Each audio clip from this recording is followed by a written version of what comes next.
بسم الله والحمد لله والصلاة والسلام على رسول الله. أيث مثلا سلام ربي في اللون يفكى ربي السر اللي سر يرنويا ونثلث السر إن شاء الله ينتبغى ميقضى أين تقال ميخضى سلفر خضام قرآن نرزاد رثد درث تفريث ثم مالك العرش نثي جر ثما مرث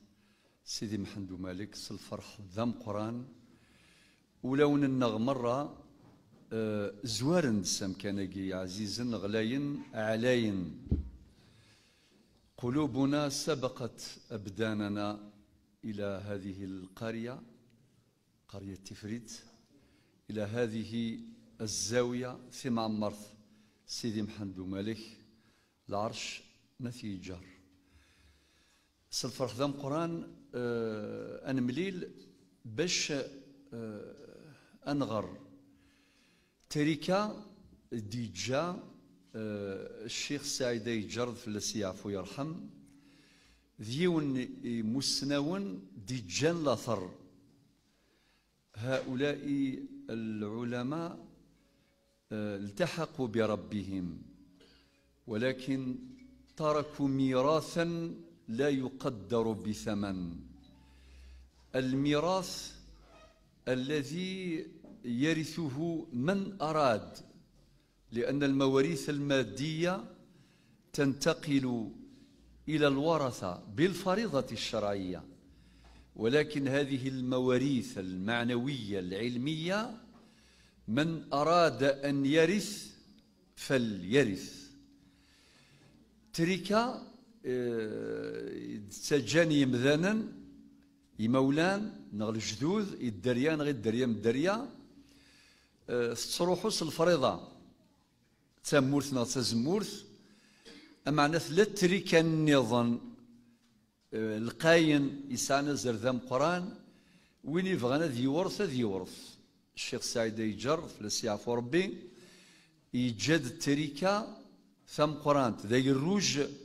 أور نكفو أور نحفو. في لقاء اليوم نقرأ بالمستطاع وفي الوقت المتاح تراث أو بعض تراث الشيخ السعيد اليجري رحمه الله. أقدم بمقدمة لهذا الموضوع من خلال رحلة صغيرة مع بعض الأعلام الذين أنجبتهم هذه المنطقة عبر التاريخ. أذكر على سبيل المثال لا الحصر أدفزر كري مسنون كان كاس المغاولة تزور وين ديوراني في كتاب في سنة زردام قرآن الكتاب اسمه عنوان الدراية معروف في من عرف من العلماء في 107 ببجاية إذا ذكس 108 مسنون 108 من العلماء اللي هو أبو العباس الغبريني رحمه الله المتوفى سنة 704 للهجرة وكيف يون داغ دي جنة ثريس سواطاس يخدم دي ثمورثيس يخدم دي فقاياث تدريسي دي جامع الزيتونة ثلاث الملاحظة يمسنون النغ ثم سنين سن تجنرا كان دي ثوثرين نسن نغ ذي ثمورث الجزائر فغنر برا سعن الحضور يعني هذه من السمات البارزة لعلمائنا أن علمهم انتشر وكان لهم حضور في عديد البلدان في تونس وفي دمشق وفي القاهرة وغيرها من البلدان إلا ومقام الشيخ عيسى بن مسعود المنقلاتي قالت منقلات الزواوي دائما الخاتمة مسنون لكن الزواوي نسبة إلى الزواوة وكي يموت بسكواس 743 للهجرة تولى منصب قاضي المالكية إلا ذا القاضي وريبضارة درجة يجي المي ثبط مسنيس المستوى علين حكاند فلاس يحفظ موطأ الإمام مالك، كذلك يحفظ في زمن قياسي سيدي خليل، تمكن من حفظ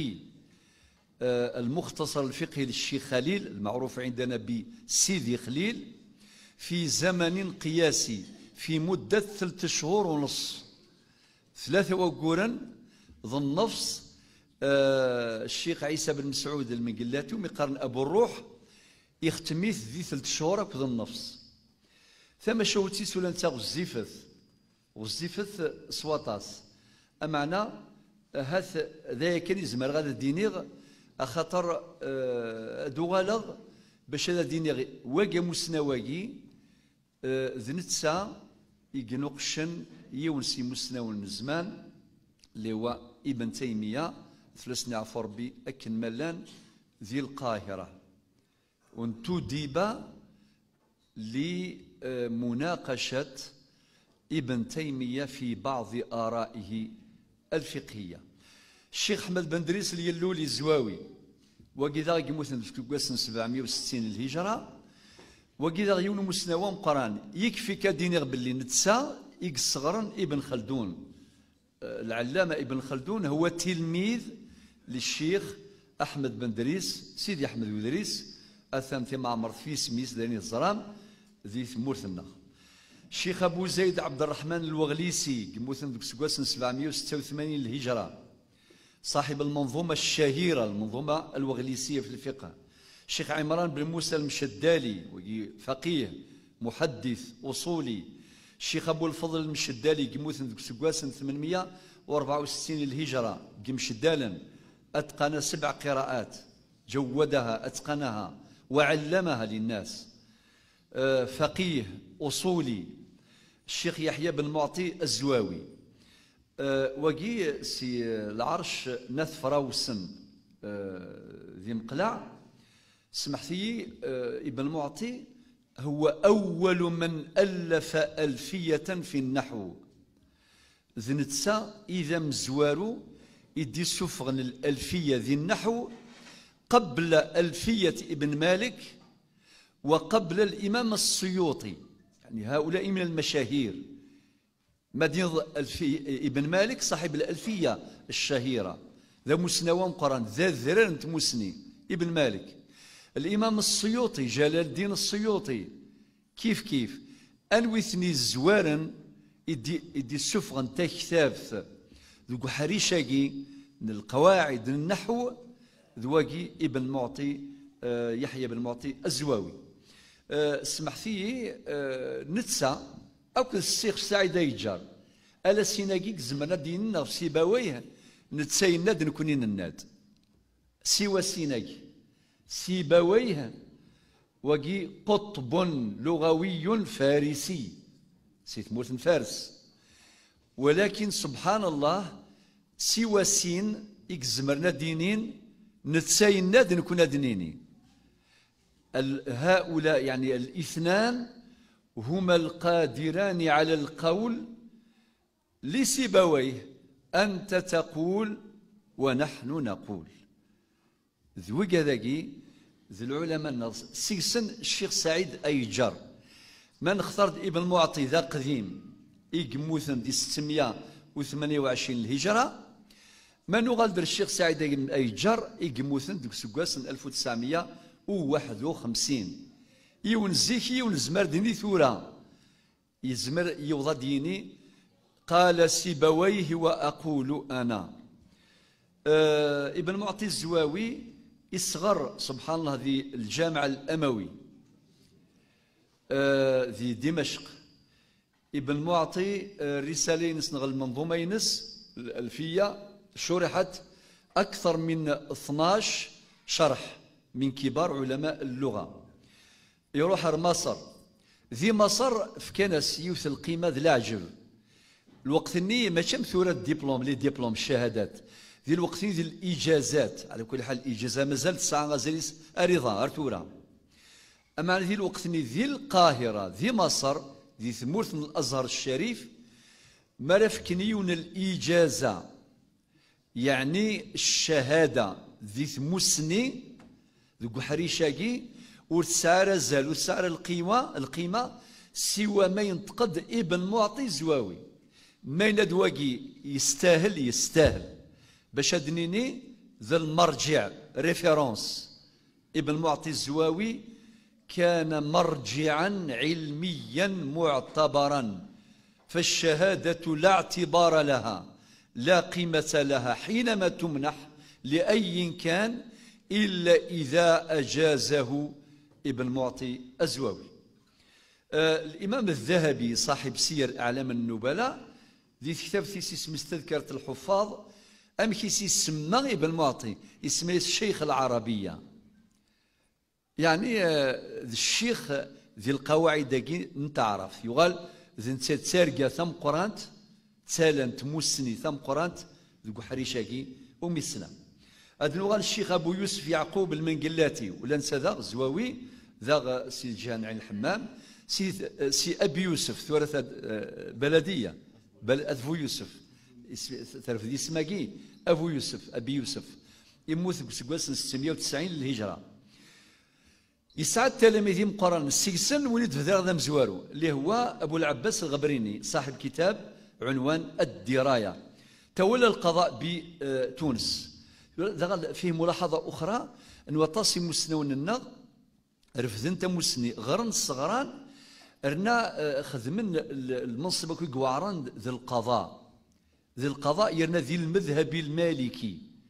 إلا وان دا أما ذي مصر أما ذي تونس أما ذي دمشق أما ونهضر في الجزائر يقينا يعني ساعنا زال نسم ذا مقران أدنوغال يخدم ذا تولى القضاء ذي تونس ذي قابس بالضبط يغال تولى القضاء بالإسكندرية يعني ذي مورث مصر. درس بالأزهر الشريف أمنت ساعة الشيخ رزقي الشرفاوي الشيخ رزقي الشرفاوي الأزهري أرثورا مازال كرسيس ذينا ذي الأزهر الشريف أمكان أن دايت سغيمي ميسن تمورث النغاية مثلا ميسن تمورث الجزائر ميسن تمناطق النغ الشيخ الرزقي الشرفاوي الأزهري يبضل ميسع كرسي خاص ذي الأزهر الشريف. أدنوغال لما أبو يوسف يعقوب درس بالجامع الأموي بعد ما درس بالأزهر الشريف يقال وسبحان الله ذي الوقت الني ورلا تساوي لمثورة وسائل النقل الآن راهي متوفرة بسهولة الآن في طائرات في بواخر إلى آخره، ولكن في ذلك الوقت أمر عجيب أمشي زمرنا سفرا وذينيا وذ نعثاب مقران ماشي ذيني سهلن يثمثن ماشي ذيني سهلن أتفض سي ثمور ثرثايض سي الوطن غروايض شيء عجيب. واكي أبو يوسف يعقوب المنقلاتي زواوي سي الأزهر الشريف يغالغ الجامع الأموي بدمشق درس هناك. أم بعد ثلاثة لطيفة من اللطائف يغال نائب قاضي القضاة ذي الوقت الني ثورة زمرة دينيض سمحتي أمكانيس أماكن دين رئيس مجلس القضاء، ولكن أكثر أمكان المنصب باقي منصب ذا قديم قاضي القضاة مدينة مثلا أبي يوسف قاضي القضاة إلا أبو يوسف باقي سمحتي يطف المنصب باقي ولكن كنائب ماشي سيد قاضي القضاة. أنوي قلنا قاضي القضاة ذا غدميس تمورث تجي أمر عجيب وري ظهر في التاريخ. أنوى جمال الدين الزواوي اسمه جمال الدين ابن سومر البربري الزواوي خاطر دي كتابين دي كتبن فلاس كي قورا جمال الدين ابن سومر البربري الزواوي اسدوك ليثم وكيد نسي قاضي القضاة ذي دمشق قاضي القضاة يعني المنصب الأعلى. أنا قلنا عند النائبينس أبو يوسف يعقوب المنقلاتي يعني سبحان الله العظيم وبحمده لندقي علماء دمشق العلماء مقرانا مرة تفذرن تيم سالكي انت تفذرن سلفرح ذا قران يعني يذكر علماء الشام هذه اللطائف وهذا التاريخ الشاهد بشموخ كبير. كيف أنه اثنين سكذورا راقي روحا ارثمورث نظن فراغي ثمورث ذي دمشق ذي الجامع الأموي يون ذي قاضي القضاة ويظن نظن يعني درس دينا غيسين السن أرنو سعنا المنصباقي يون ذي قاضي القضاة جمال الدين ابن سومر الزواوي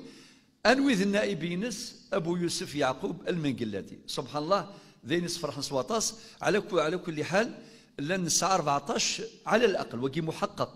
وقي محقق يعني قاعد غرفال الساعة 14 من القضاة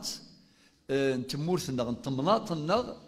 يخدمنا القضاء برا يثمورث خاصة في دمشق من بعد ادنوغالا ماذا أبو الروح ادنوغالا لما الشيخ عيسى بن مسعود المنقلاتي الشيخ بن مسعود ونيفغان المرجع يغال إلى كتابات ابن فرحون أجي ذنتسا إدينان باللي انتهت الفتوى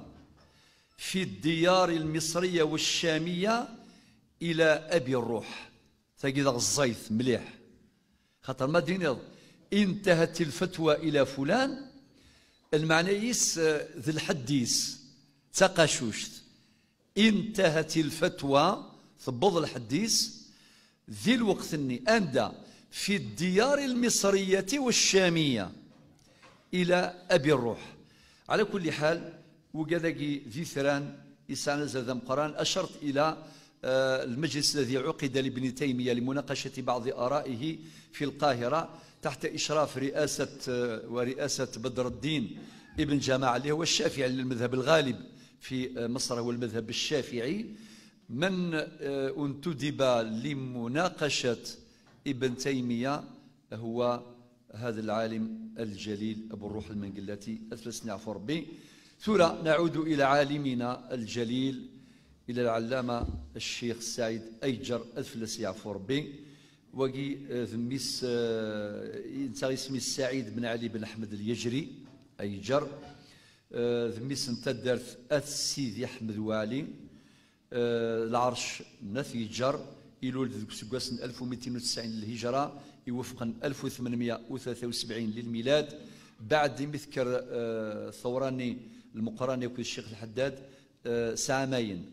1871 رمي سعامين اللي ولد 1873 أطاس القرايين صغار فافاس دم زوارو تتلمذ على والديه الشيخ علي بن أحمد وبعدين التحق بزاوية سيدي عبد الرحمن اليلولي العامرة ثلاث المعهد لتكوين الإطارات الدينية سيدي عبد الرحمن اليلولي استكمل وأتم حفظ القرآن الكريم كاملا وأتقنه وجوده وأتقن 10 قراءات الشيخ سعيد أيجر يصوض سيدي ربي يوفقيث باش يتقن 10 قراءات يغن سيد المرجع أم قرآن القوين يعنان العلم الإقراء علم الإقراء سمحتي أنسيد يوجم ثاموسني ولا نسيلقم ثاموسنيس أطاس كتابين يقرا وأطاس المواد لي موديول لما كان يسكتوا المواد أنزل كان دي النحو والصرف وديني ثمسات نتاع عرفت اللغة العربية لجذوذ النغس الماذن القرآن يوكذي ثم عمرين مرة القرآن الكريم مثيغر بنادم مث يحفظ أذي فذو ذي غر اللغة أي غر اللغة صغارين تجرم صغارين يأكل قطر الندى إلى آخره خطر الزران حصان باللي القرآن وكذ السنة استعرف في دين نزل أول ربي سبحانه يناد بلسان عربي مبين لذلك أتقنوا وأبدعوا في اللغة العربية وقد علمتم كما استمعتم الآن إلى هؤلاء الأقطاب الذين تركوا آثارا لا حد لها إذا كذلك ذا شو قراي وكيغار تجرمت ويحفظت عن ظهر قلب وماشي ذاني سهلا يغرى قطر الندى ويحفظت عن ظهر قلب وغيرها من ألفية بن مالك وألفية بن معطي يعني يغرى ألفية بن معطي إذن بذر وكذلك في مجال البلاغة كان متمكنا في البلاغة العربية في البيان والبديع وكل ما هو المحسنات المعروفة البيانية والبديعية في هذا الفن وكذلك الفقه والأصول في كذلك الدوكولنت أين يعني انتشر عيث الفقه سيدي خليل، وكذلك علم الأصول اللي هو علم أصول الفقه. اسمي غير الترجمة ينسيت مثلا وفي الكتب يقرا الشيخ سعيد يجر سمحتي هذا النظام كان يعيش 500 سنة يعيش الدونيثيس ماذا القراية كان قراءة نتساي غرا يرنا يفهميثنت يرنا يصغريثنت. سبحان الله ذا سعي في الحكمة الشيخ سعيد يجر كان معلما مدرسا بمنهجية بديعة جدا. لعلنا في المناقشة نثير بعض المسائل ذي الفقه الإسلامي غير المنظومات منها متن أو منظومة ابن عاشر وزرمزيك ذي المتون يعني كانوا يدرسون المتون ويدرسون المتون، والمتون هي خلاصات مركزة للعلوم. منظومة ابن عاشر، رسالة الإمام الأخضري، كذلك الرسالة لابن أبي زيد القيرواني في الفقه المالكي، وبعدين يكمل سي ختميت سيدي خليل. وطبعا ذي زيك ولزمرا يوندين وكذا مسناو ميلا وري غرارة سيدي خليل ولا ذي سميسي ذواليس ذي سميس ذواليس اللي هو المختصر الفقهي للشيخ خليل ننادي حفظيث مد نهضر في مستوى النغ الشيخ سعيد عيسى بن مسعود المقلاتي خاطر ثقي ثلا مقارن ربي ند وفي ذلك فليتنافس المتنافسون. اما كنتو الطلبه اللي معمرت ويحفظ القرآن في عامين وثلاث سنين واربع سنين وعادي الامر كي مطلوب لانه الحضور الجماعي هذا يشجع ويحفز الهمم. خذمن يرسنا كهذا الاقران نسن ورث يحفظن يفقد نتسا يحفظ 3 شهور اكل النفس. ولكن الشيخ سعيد يجر ايضا هو من كبار العلماء نغاوند الا نتسا زمرنا ديني اكل ابن معطي يناد سيبويه كدينيغ وماشي ذاين سهلا ادي نتقيون زدات وذرار مذرار سيبويه. ولكن يون يقوف لي ذي الزمانيس ويض ذي الزماناكي انتورا. يغرى كذلك ذي التفسير معظم كتب التفسير القديمة والحديثة في ذلك الوقت، أيضا مادة التوحيد، الفلسفة، علم الفلك، وثاني ذا ثم عمرنا صغار ينت العلوم كلها ربي ند اقرأ باسم ربك. إذن بلا حدود سلماذن قارن علوم الدين علوم الشريعة وقارن علوم النظم علوم الكون أضاف المولد الحافظي ولا ذا علم الفلك يلا ولا ضرب في علم الحساب علم الرياضيات الفلسفة والمنطق إلى غير ذلك. الشيخ سعيد يجر أتقن أيضا هذه العلوم الفلسفة وعلم الفلك وعلم الحساب والتاريخ والجغرافيا وغيرها من المواد. ثالثا نظر شويه في الشيوخ ينس اتصيتي الصغرن امزور الناد فافاس الا الشيخ صادق بن الزكري الذي تولى الافتاء ذي المدينه سيد المفتين تيزي وزو الشيخ صادق بن الزكري، الشيخ شريف الافليسي، كل يوم يحوج طاس بوال، الشيخ محمد السعيد بن الزكري الجنادي سي العرشنات الجناد، ايضا تولى منصب الافتاء بالجزائر العاصمه يوني تيزي وزو ايضا العاصمه الى اخره. سبحان الله نسلاك كرق مغارة أنا كم الشيخ طاري تعالجت كما الشيوخ يعني نزيك كم الشيخ طاهر غسا كني رجال فلس يعفو ربي العمر حوالي القرن كل 7 سنين أغد حكون في مشوها إلى كمارا مليل الشيوخ ذاكي يثمع عمر ذاكي أندلنا ثورة يثمع عمر سيدي محمد ومالك نغدي يثمع عمر سيدي عمر والحاج نغدي الشرفان فهلول نغدا ملالن أذ مليلا أتمشاورا آميك راه فرقا ثزمر ثنسن يعني ثموسنين سن ذي ثمورث الجزائر سوماثا شيء عجيب ثقي حكاري فلاس والناس كشطفتي زيوزو يواضين سي كي تقابل سي العاصمة سي الجزائر. وطبعا ذي الوقت أي مثلا العلم هو الغربال هو المصفات ذا شو ماشي القرارات قال لا ديسيزيون قرار وقاس نرذا وقاس نرذا خاطي ذي الوقت اللي تساموسني بومذان أرثي السوضن سامكان إلاقا وين انت زيوزو في كان سامكان تيزيوزو الفتوى ذي العاصمة ذنسا كيف الشيخ أبي على الزواوي ذيني إلا هضرت في الاستيكلتني عدن كيف نثني توالينا كثمورت الجزائر وكثمورت نسن الجهد نسن ثزمرت نسن ثموسني نسن أتزرعن ذيم كل مكان وسزرع الزرعن أسلقي من ثموسني الشيخ عبد القادر المجاوي وقي إمام ذا مسجد سيدي رمضان ذي القصبة أكن إلا الشيخ على أبو الزواوي أبي على الزواوي إذا مدرس بالمدرسة العليا الثعالبية ذي العاصمة الشيخ طاهر القيطوسي كيف ذا وقي تولى منصب القضاء تقريبا سبحان الله ذي الوقت الني كبار المفتين تكنسن منصب القضاء يعني المفتي يا مقران أسرنون ثاعكم خاطر ثاعكم ماشي ذي سهلا أسرنون ثاعكم القضاء يفصل بين الناس الشيخ سعيد يجر يسعى علاقات علمية علاقات ثقافية نكون هو ربي أنرشد يمسنون النغ بوسا ونرشد الطلبة النغ بوسا باش تفنوا من العلاقات نون في ثموسني ثورة أكيد لا تكنولوجي أتصل مثل ثبويثن ذك فريد الظرام ولكن أوها ربي ولا مثل لا تكنولوجي أتلي الرحم التي تربط بين الناس هي رحم العلم لن يذمن شركني مذانا القرابات أبوة بنوة أمومة أخوة عمومة يذمن شركنا نعم ولكن لا الرحم النظن يا أخي ربي وصد في الرحم والنبي عليه الصلاة والسلام ينادى الرحم معلقة بالعرش تسيدت المقصود تجد الأنساب أمعنى لا الرحم النظن في السناف يسعى نزل ذم قران ذا شوت الرحم نتمسني الشيخ سعيد يجرد في السياف ربي يسعى علاقات علمية تربطه رحم العلم بالعديد من العلماء منهم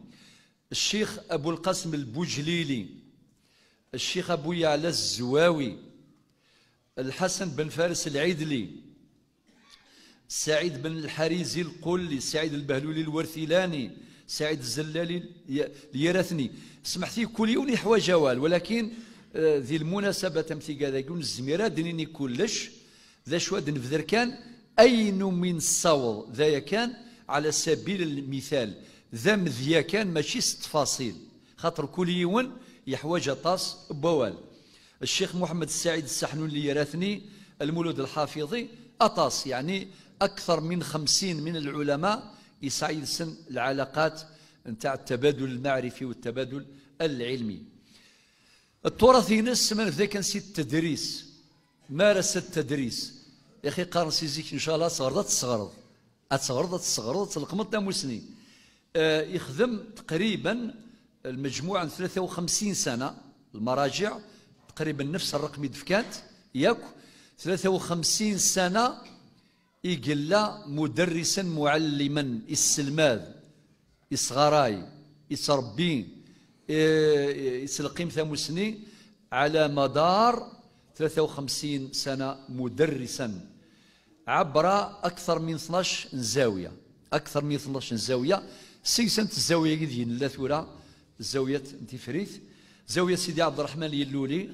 يخدم 7 سنوات أثدوالة أكل بركان سيدي عمر والحاج غادينا يقمو ثماكن تحصام الفلاس يعفو ربي تسينا الزاوية ثان قالوا ثان داي صار دا يموت زاوية ومالو سيدي أحمد بن يحيى بن عيدل ذي بقايث سيدي يحيى العيدلي زاوية شلاطة ذي سيدي محمد بن علي الشريف ذي بجاية زاوية مسيسنا والسنة عدن ذا نزوري سيد نوفان لاثر نوفان يوم بمكان سمنا العش الشيخ سعيد يجر والذي سماقي الله يبارك تعدى تعشت بارك الله فيك سمحي تعشت الشيخ محمد بن القاسم سبحان الله ونك العشاء اللي غير عشت ساكن كان يون بمكان شاكونين يعني بالسيفيت فغرور ونسمحتي ذو ذمون عزيزا والى القيمه كان دين يعني ومازال دوغال خاطر الله يبارك ثم عمر تقديمت غادا قال كوني يبارك ربي اكن مثلا اي قداش اي مضبرا الشياخ اما يثدر ثم يثم عمرت تخدم رايقي قرزاطاس تجمث جديث يعني جمعت بين الأصالة والحداثة بارك الله فيكم. يلا زاوية مسيسنا وقيدي سيدي سعيد ذي صدوق ذي فقايث زاوية تفريت سيدي محمد ومالك أن الدالة ثورة يثم عمرت ذي تفريت. هاثن الله يبارك هاثن طالبينس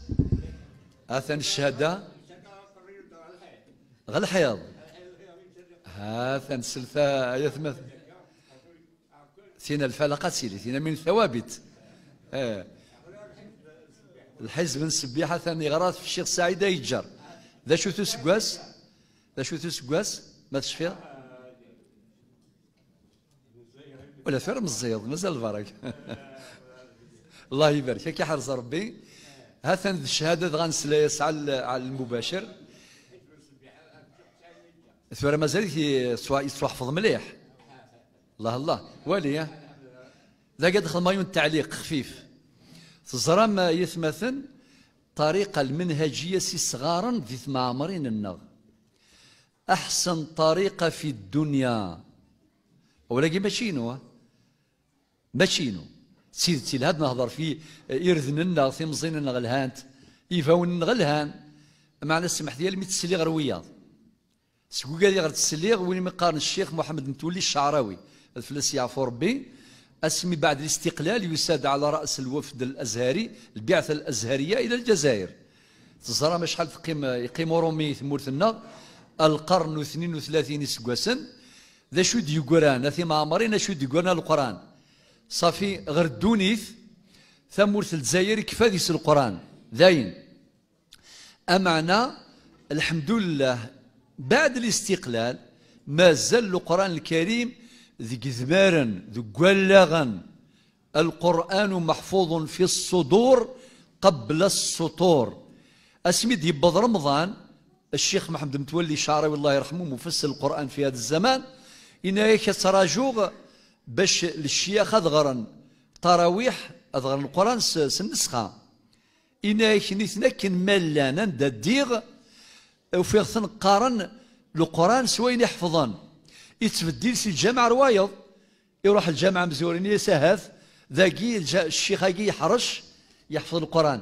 أضروح الجامع وايض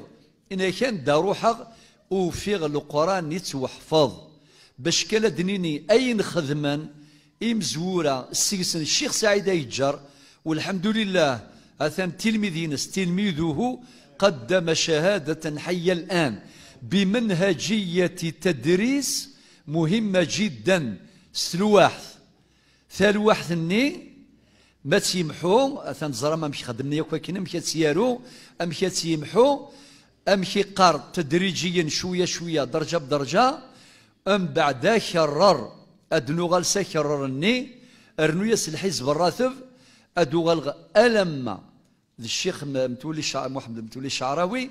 يناد اسمي ولا حضرغ ومقارن الحزب الراتب الحزب الراتب باقي ذي الحلقة عند تراجع للقرآن الكريم وين يحفظن أثي يحفظ أكثر ونث نحفظ أثي يحفظ صفي طريقتان منهجيتان يوث عند التحصيل ثايض أتكمل بعد التحصيل عند التحصيل تلوحث أرنو يصدق الفلقاني يا أخي قرنك يوث انتطات ساقواذ يوث أتستحي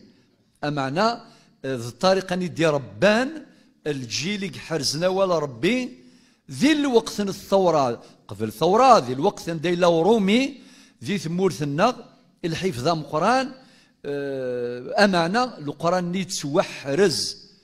بعد الاستقلال كملت ورح في سنتر وكنت معمرين كل يوث كي تخدم كل يوث ساعة تاريخي نس هذا في مجال الدعوة إلى الله يقول عنه أقرانه كان يدعو إلى الله بالحكمة والموعظة الحسنة. الشيخ سعيد أيجر وكان يستدل في دعوته بالوحيين بالنقل والعقل. يعني الشيخ سعيد أيجر ديال منهجيا الدعوة ينس أنه يذكر الشواهد، يدعو إلى الله، يزرع ثمسني يسوال سبريض ربي عزيزا الحكمة. أكيد دينا ربي في سورة النحل ادعو إلى سبيل ربك بالحكمة والموعظة الحسنة وجادلهم بالتي هي أحسن. إنه كان يجمع بين النقل والعقل، يعني الأدلة النقلية من الوحيين والأدلة العقلية، يستخدم اللاغيس، يستخدم لا لوجيك، يستخدم لي زارغيمون، يستخدم الأدلة والبراهين.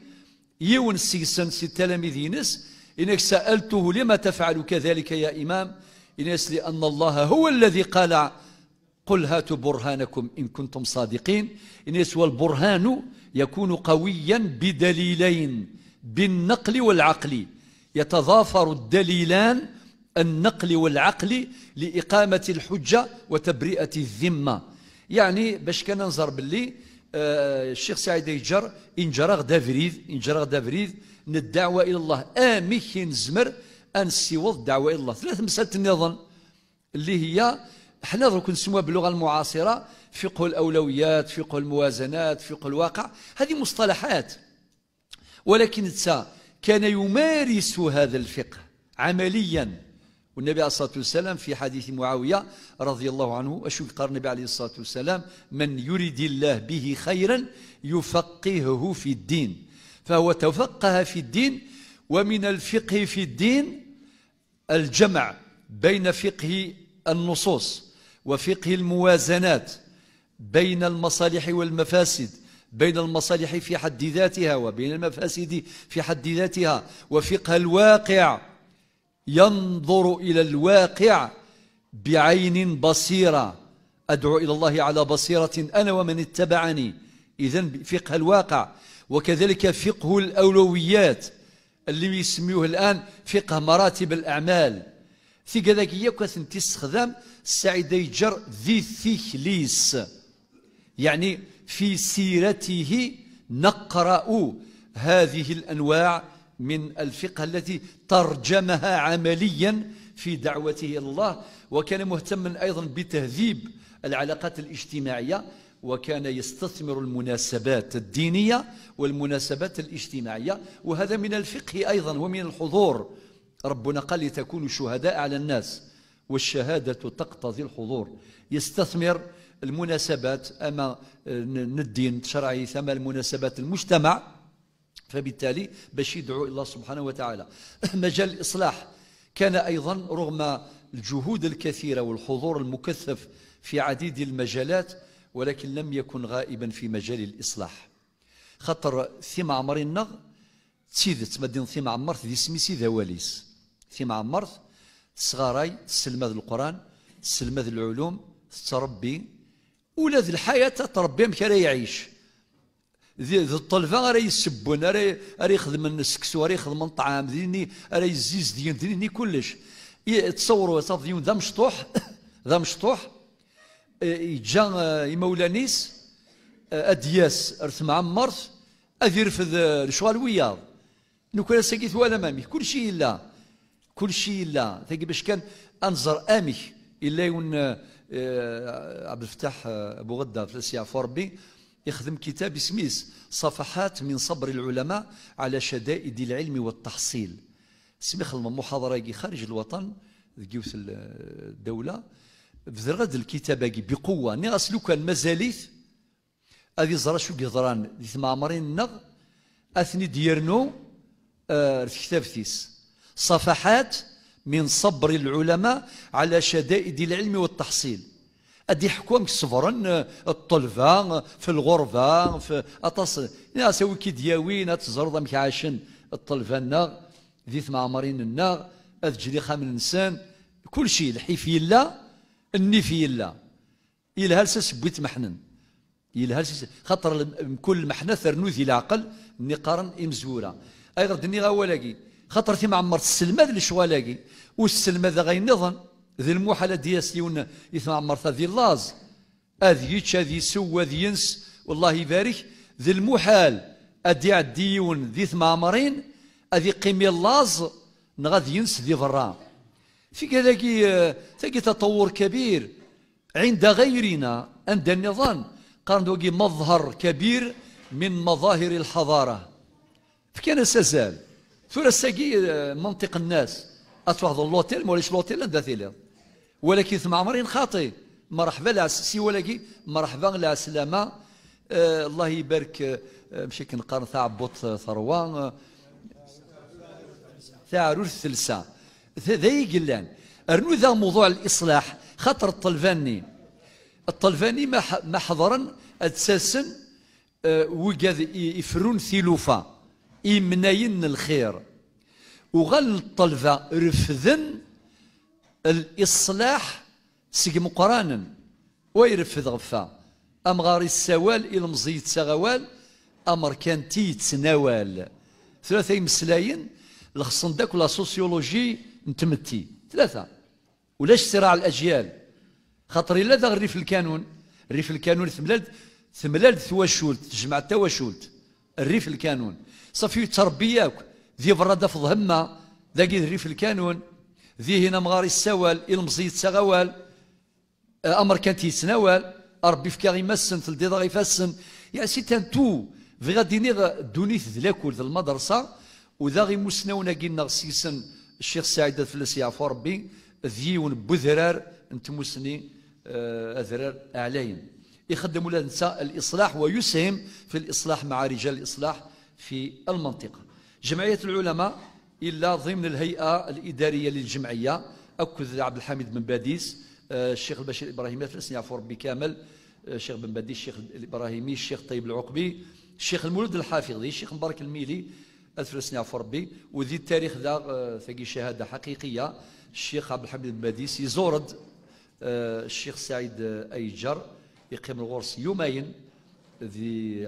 عزازقا ذو سكواس ذو نفذو 1925 الشيخ عبد الحميد باديس زار الشيخ سعيد اليجري بمدينة عزازقا لمدة يومين في صيف 1925 في مجال الإعلام أيضا له حضور عنده إسهامات بمقالات كثيرة في مجلة الشهاب جريدة البصائر مجلة الإسلام سيغوفلاني قرفذ الشيخ سعيد أيجر إصلاح التعليم بزوايا الزواوة ذا غفل يقرفذ الشيخ سعيد أيجر إصلاح التعليم بزوايا الزواوة أو هاربي ولازم نكون إلا قد نرفذ ذا غفل النغ أكن من لا ذي ثيرة يموت الشيخ سعيد أيجر بمسقط رأسه يموت ذقوس الجمعة 4 محرم 1371 يوفقا 5 أكتوبر 1951 يعاش 78 يسقوسا كانت حياته في الحقيقة عامرة بالعطاء عامرة بالحضور في كثير من مجالات العلم والخير والصلاح والإصلاح ودع هذه الحياة بعد هذا العمر وكان عمره وكانت حياته في سبيل الله عز وجل يمضي الرجال ويبقى النهج والأثر يموت الشيخ سعيد أيجر غاس نتا يموت إن شاء الله الخيريس العلميس التراثيس أين ديجا ذي الروج ورنكفو ورنحفو ورنفنو كوني بارك ربي في الحضور ونكوني بارك ربي في ميلي ثقي يغدها جما وكذا عاوزن يقلنا عثابن باش هذا غد الجمعان يثم عمر ثقي يعمر عند الخير تسمو سنيد البركه كوني جزي ربي الخير كوني فكر ربي السر اللي سر يرنو ياون ثلثا السر والحمد لله رب العالمين.